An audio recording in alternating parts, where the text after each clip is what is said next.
Welcome to ZOOMERTIMES TV.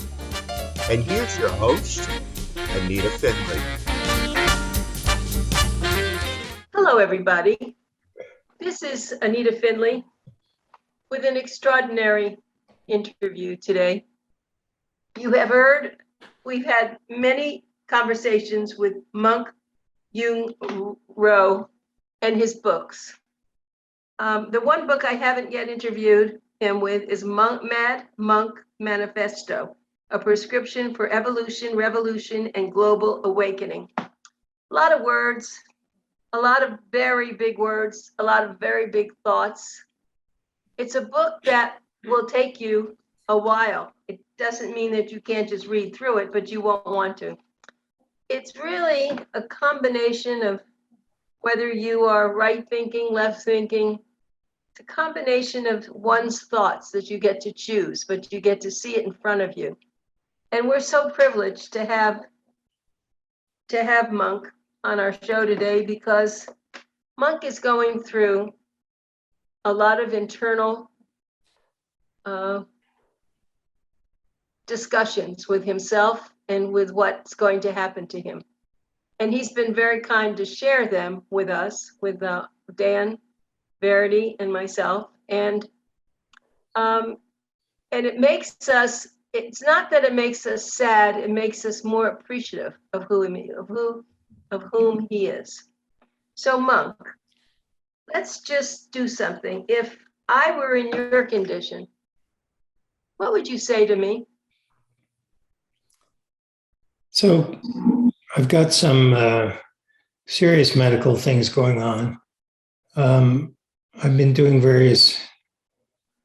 I've approached them in different ways to try to survive them and to come out, with a life worth living on the other side of it.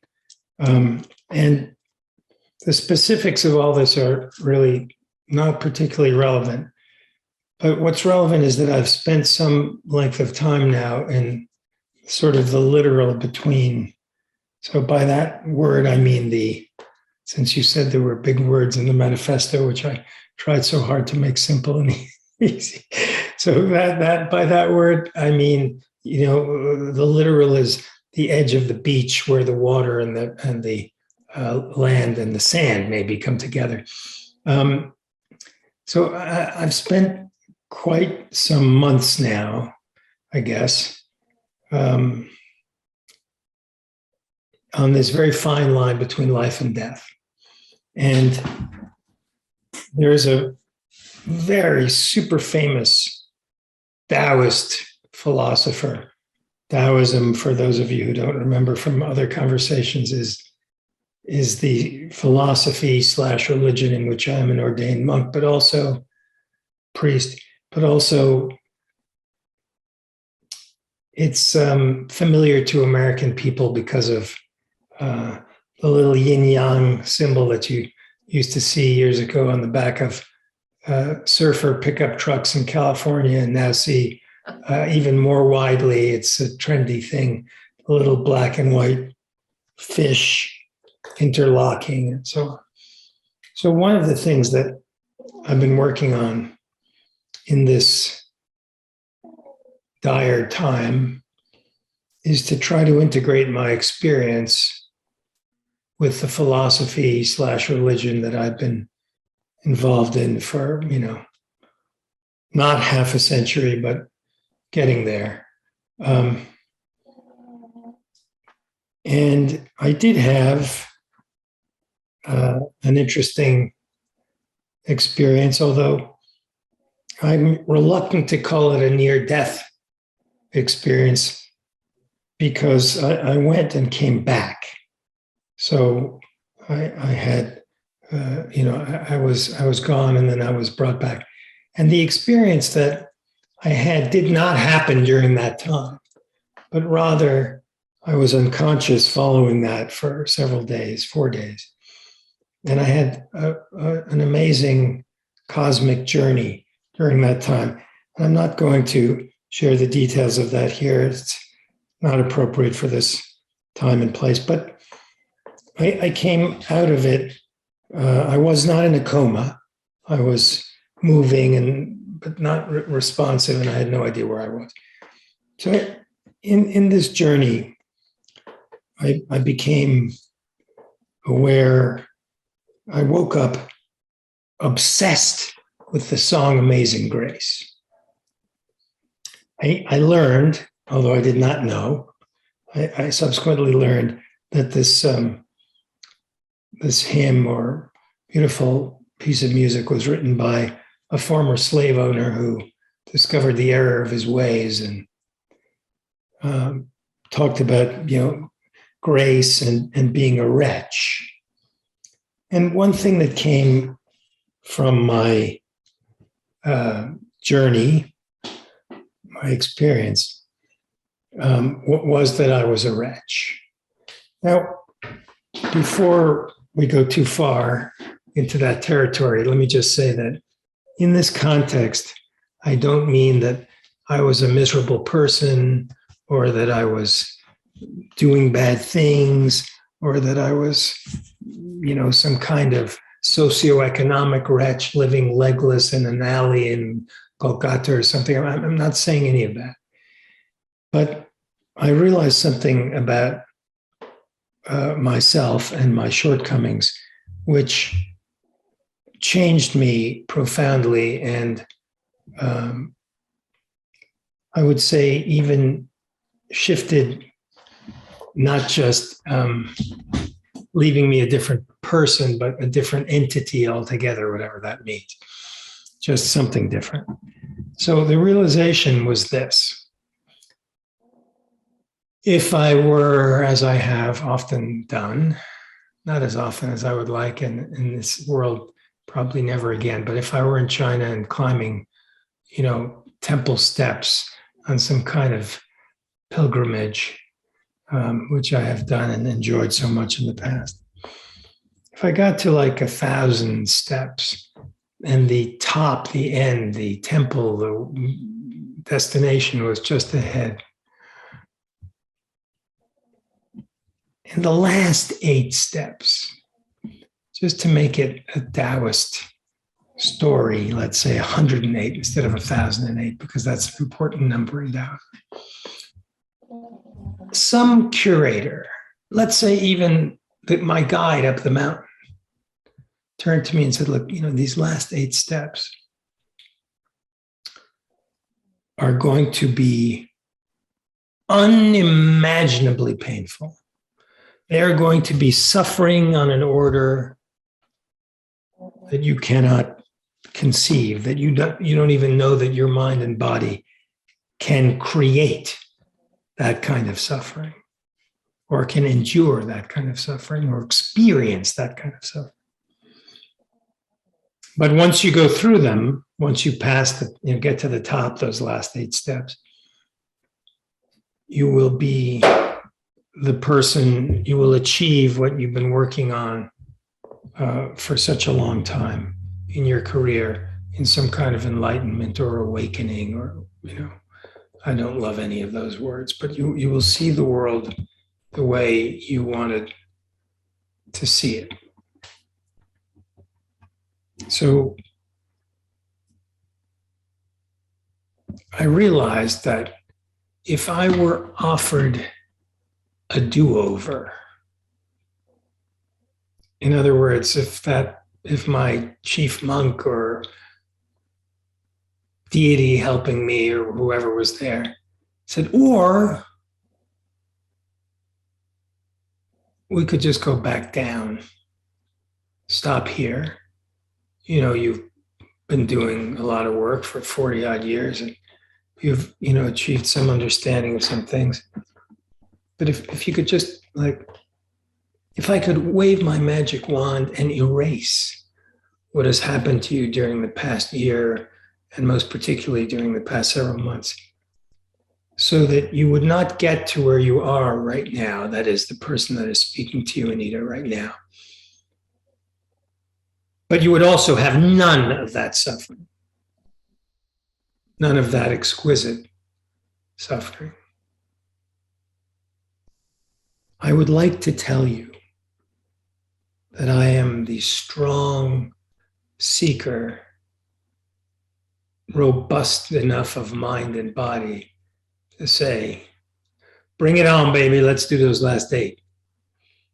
In fact, what I realized after I awakened was that I am much too weak for that.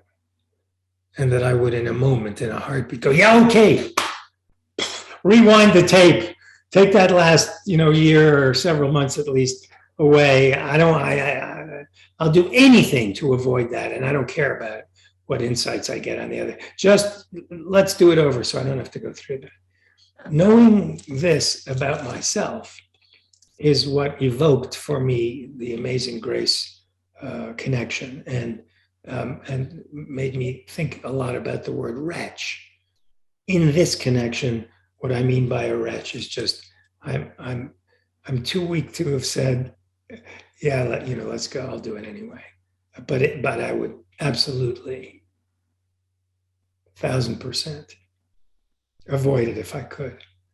So I didn't do it by choice. So I don't mean any of this to sound in some way, self-aggrandizing that I'm, such a guy that I would just do those 8 steps because I'm after that goal of, waking up or seeing things differently or whatever. And knowing that about myself is like a little drop of food coloring in an otherwise pristine glass of water you've just taken from a cold mountain spring.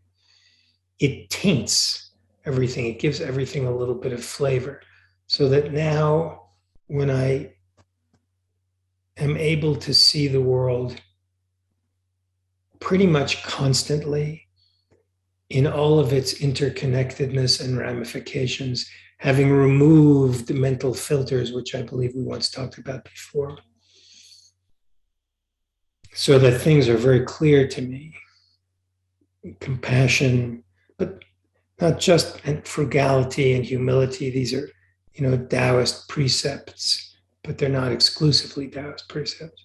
But more than that, sort of, how absolutely everything is interconnected.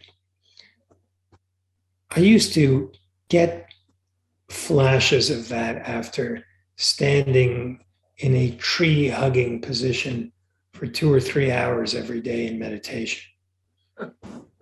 That might sound like a lot, but actually there are some, or there were, it's hard to say now with what's going on in China presently, I don't know, but not that long ago, certainly within the last 30 years or so, there were practitioners in China who were healers, and they did hands-on healing. They just put their hand on you and boom, you were fixed. Whatever severity of illness you had, they could cure it with their intentional touch.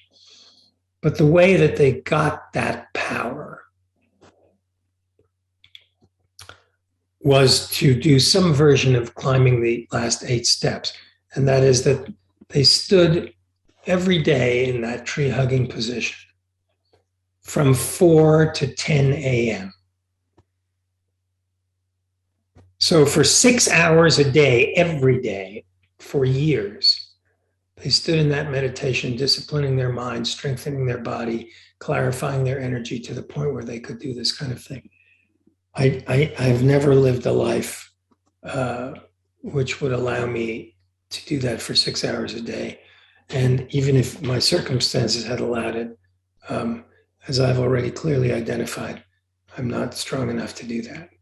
Not disciplined enough, focused enough, dedicated enough, whatever. But sometimes I would have runs of weeks or months where I would do 2 or 3 hours. And in that time, I would get to a place, most every time, where at least for a little while, maybe as much as a minute, but probably more likely seconds. Obviously I wasn't looking at a clock, but flashes of insight into the way things really are. And now, having gone through this, I seem to find myself in that place pretty much all the time, which is just completely changes everything I do, how I see things. And even when Anita, just you opened by mentioning this book that I wrote a few years ago, the Monk Manifesto. Yes. Even looking at the words that I wrote about how to renew the way you are looking at the world and who you think you are and what you should be doing or what you want to do. I don't, for the most part, I don't really see anything in the book that I would say, oh, I wouldn't say that now. But might be a word I might change here or there. But the principles I still see as valid and useful. The only thing that's different is when I discuss them, as we might do here, I see them from a different perspective. It's not that I don't think they're correct or valid anymore. It's just that I see them differently. So anyway, that's, I think we wanted to talk a little bit about religion, but I can't remember. No, but I want to stop you for a moment because I want everyone to write Monk's entire name down because I want you to look on Google for him. We are so privileged to have him on our Zoomer Times show today. And it's hard for me to ever interrupt him because every word is a jewel for me. And he's kind, smart, and I think the word noble is a good word. And I want to say to him, you're too hard on yourself when you talk about some of these things. I mean, very few, I don't even know if it's 1% of people in the world could even reach as high as he has. And all the books he's written and all the influence that he's made. He did share with us that when he was in this condition, he had thousands of people emailing him and trying to reach him when they found out that he was in such a terrible health state. And that doesn't come casually, but let me just give you the name, please. Write this down. I always say this is Zoomer Times and it's YouTube and everything else, and it's Monk, M-O-N-K, Jung, Y-U-N, last name is Rou, R-O-U. Again, Monk, R-U-N, last name's R-O-U. And the book we're talking about, among other things, is called Monk Manifesto, A Prescription for Evolution, Revolution, and Global Awakening. How appropriate that book is today. Probably 10 years ago, maybe it was for other people, but today, this is the book. Everyone should have it. I think it should be their Bible, frankly. Anyway, I just had to say that for you. So you continue on, please. Thank you. So, when you talk about, few people have achieved this or that in my connection, I want to go back to the wretch. These are things that have mostly, well, certainly in the last few months, they're things that have happened to me as opposed to me choosing to do.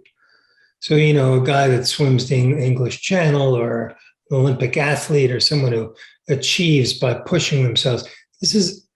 I'm not approaching this from that kind of place.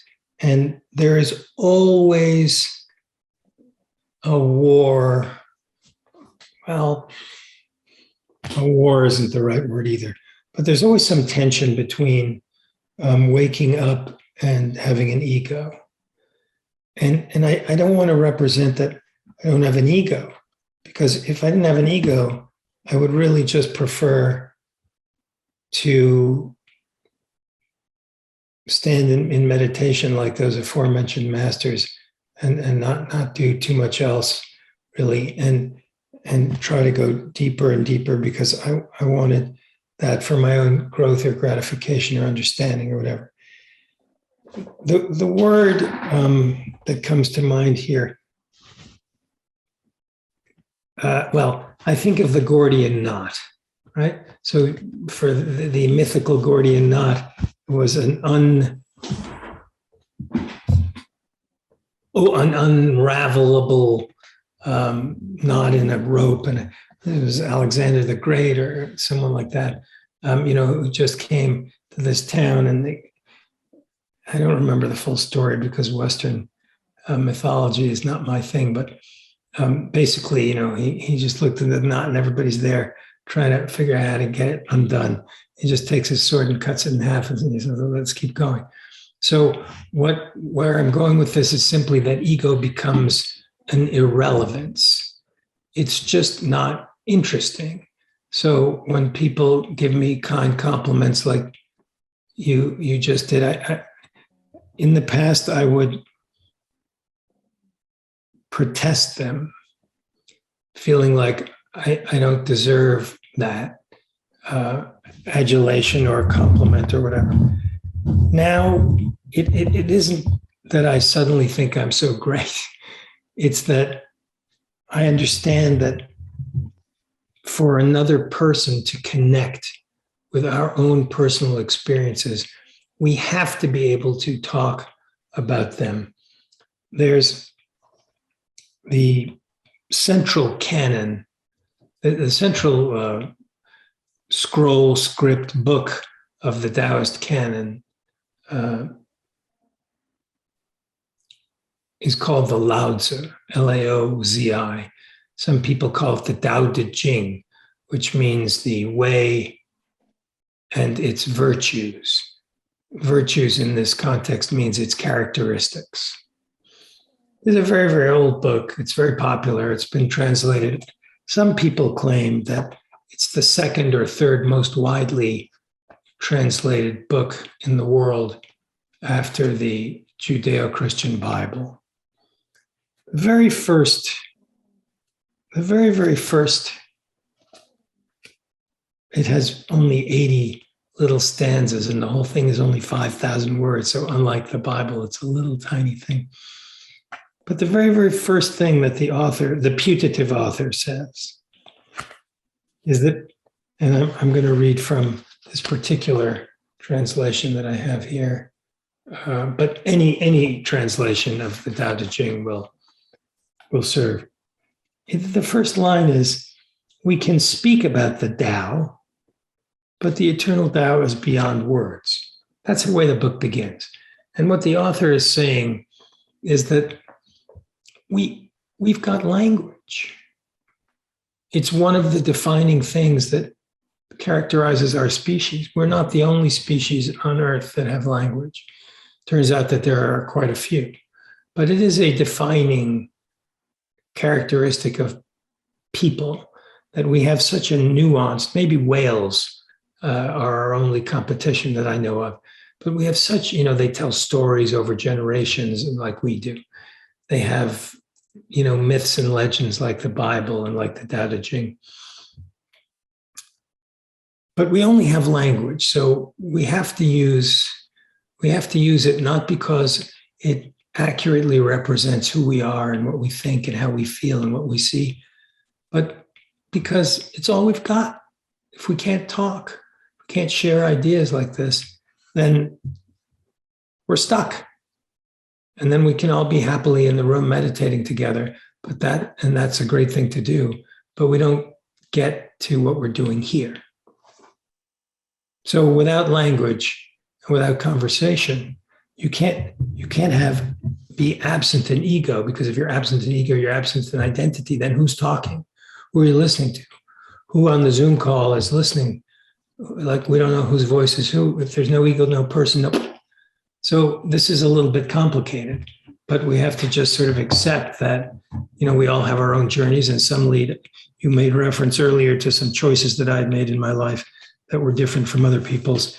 And so ego is just like a fact of life, like a roof is on a house. It's there, but you don't have to fawn over it.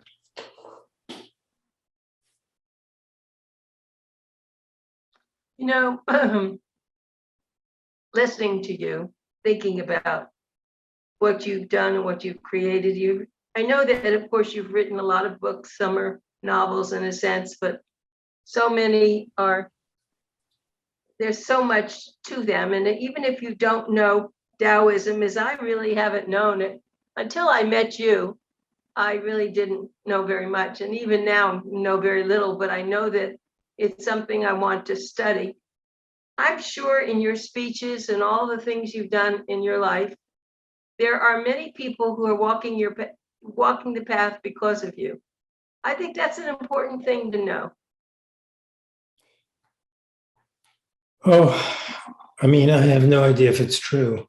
I know that there are people sharing this path around the world, but there are many teachers and many far better than me, and I don't really have any idea if they're following this path because of me. I'd like to think that I'm in service to their understanding of the path in some cases. Certainly the small group of students who are with me, often I that's probably accurate, but they had to have come to me for a reason. So, this is, one can say this about spiritual teachers, but one can also say it about spiritual texts.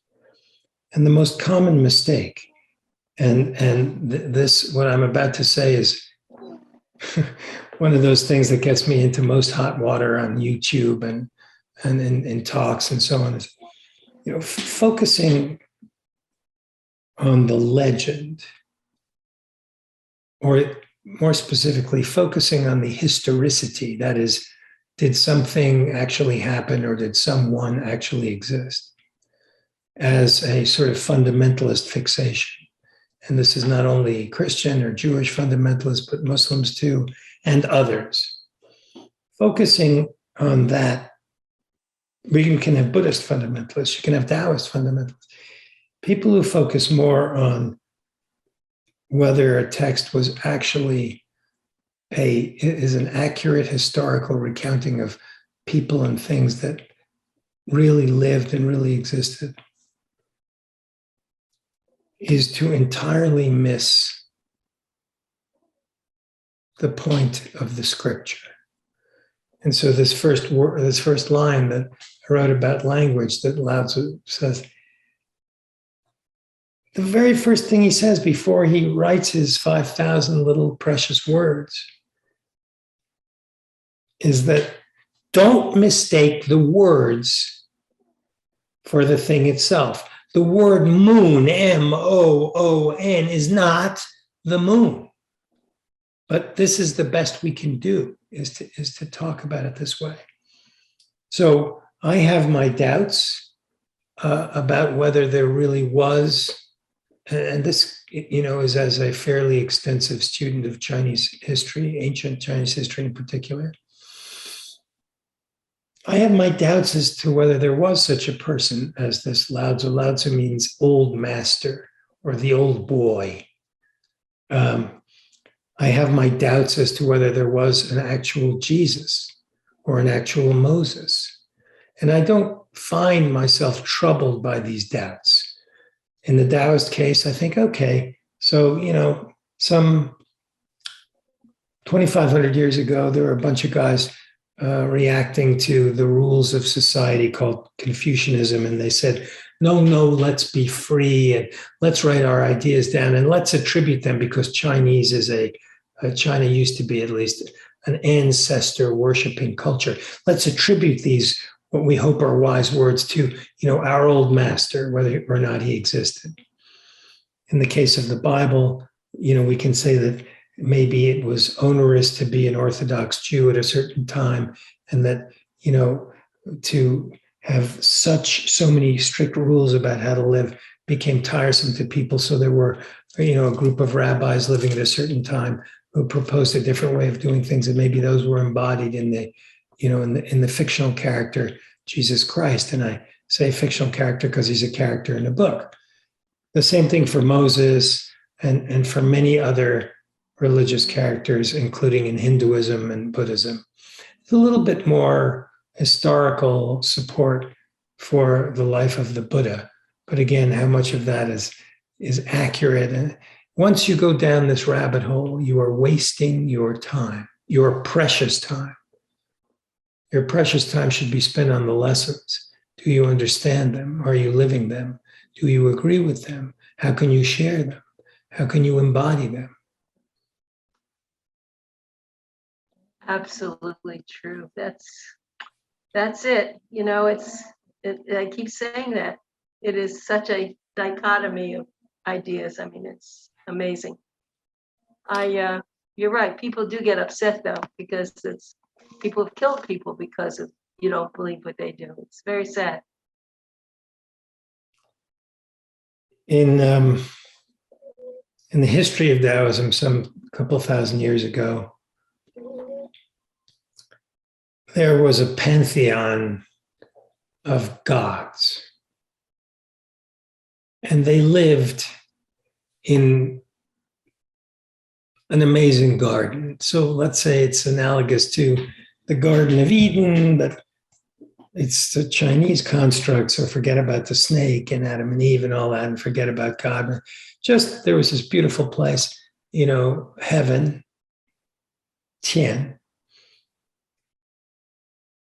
And there were powerful beings living there, enjoying this amazing life. And they had a top dog, just like the God of the Old Testament was, I think it was an Assyrian or Babylonian god of the weather, of thunder, sort of like Thor. And he was one of a pantheon of gods. And the Jewish people decided that, the Assyrian people decided, some Assyrian people said, we kind of like that guy. So in the Chinese thing, there was a beautiful garden, and there were these deities living there. And over time, this amazing thing happened, which is so beautiful. Somehow the gods became one with the garden. So some embodied trees, and some embodied rivers or streams, some embodied bushes, and some embodied rocks, until the idea of gods on one hand and where they live on another hand. Thor and Odin, and then Asgard, right? Forget that. Imagine that Thor and Odin and all of that, everybody, they all became one thing, so that rather than having a place and its supernatural beings, we had a system, which was a combination of those deities and a place. And that created a third thing. And that third thing is what underlies our Taoist understanding of the world. And there are analogies in other religions to this, but this is a very particularly beautiful evolution of understanding of nature and of who we are. I give these Wednesday night Zoom classes. All of this is on my website. Anita, I think you shared the website, did you, on the chat? Mm-hmm. No, So we did. If you're interested in attending those, you can just come in here. We discuss these kinds of things. Mythology, story, legend. I am far from dissing them. Actually, I'm trying to get across the idea of how important they are, and that the human brain is wired for story. Anita mentioned that I have written novels. I've actually written more novels than I have strictly spiritual books, although I always feel like I try to weave, my worldview into the books. Very difficult for a writer to avoid doing that, even if you're not doing it. I remember having a big argument with a writer friend of mine who said, if you want to send a message, call Western Union. Which, that dates dates the conversation. You want to send a message, go on TikTok or something, But the truth is that if your story, just like any of these texts, has no message, has no underlying takeaway, then in my view of fiction, at least, and the way the human brain works, you've missed something big. Yes, and you have your fan going, Dan, in the back, so I know you're there. And you're telling us, I think, that we're out of time.